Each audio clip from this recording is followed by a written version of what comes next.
यह कहानी एक छोटे से गांव के लड़के मोहन की है जो अत्यंत गरीब परिवार से था। उसके माता पिता खेतों में मजदूरी करते थे और किसी तरह परिवार का पेट भरते थे।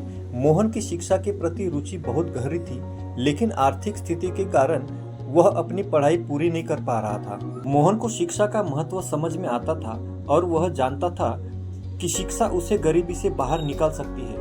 गांव के स्कूल में पढ़ाई करते समय उसे अक्सर पुरानी किताबें और फटे पुराने कपड़े पहनने पड़ते थे, लेकिन उसने कभी हार नहीं मानी। उसके पास नई किताबें खरीदने के पैसे नहीं थे, तो वह अपने दोस्तों से उधार लेकर पढ़ाई करता था और रात रात भर जागकर पढ़ाई करता था। एक दिन गांव में एक बड़ी प्रतियोगिता का आयोजन हुआ, जिसमें जिले के सबसे होशियार छात्रों को बुलाया गया था। मोहन को भी इस प्रतियोगिता में भाग लेने का अवसर मिला, लेकिन वह जानता था कि उसके पास तैयारी के लिए पर्याप्त साधन नहीं है। फिर भी उसने पूरी लगन और मेहनत से तैयारी शुरू कर दी। उसके पास समय कम था और साधन भी नहीं, लेकिन उसके हौसले और समर्पण मजबूत थे। मोहन ने रात दिन एक कर दिए। वह अपने शिक्षक से मार्गदर्शन लेता और गांव की लाइब्रेरी से किताबें उधार लेकर पढ़ता। उसने कभी भी कठिनाइयों को अपने सपनों के रास्ते में आने नहीं दिया। जब प्रतियोगिता का दिन आया तो मोहन पूरे आत्मविश्वास के साथ वहां पहुंचा। उसने अपनी पूरी क्षमता से परीक्षा दी और अपने ज्ञान का प्रदर्शन किया। प्रतियोगिता के परिणाम घोषित हुए और मोहन को प्रथम स्थान प्राप्त हुआ।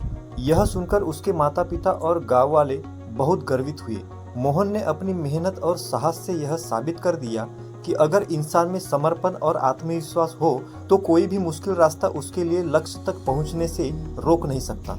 इस जीत ने मोहन के जीवन को बदल दिया। उसे आगे की पढ़ाई के लिए एक छात्रवृत्ति मिली और वह शहर में जाकर उच्च शिक्षा प्राप्त करने लगा।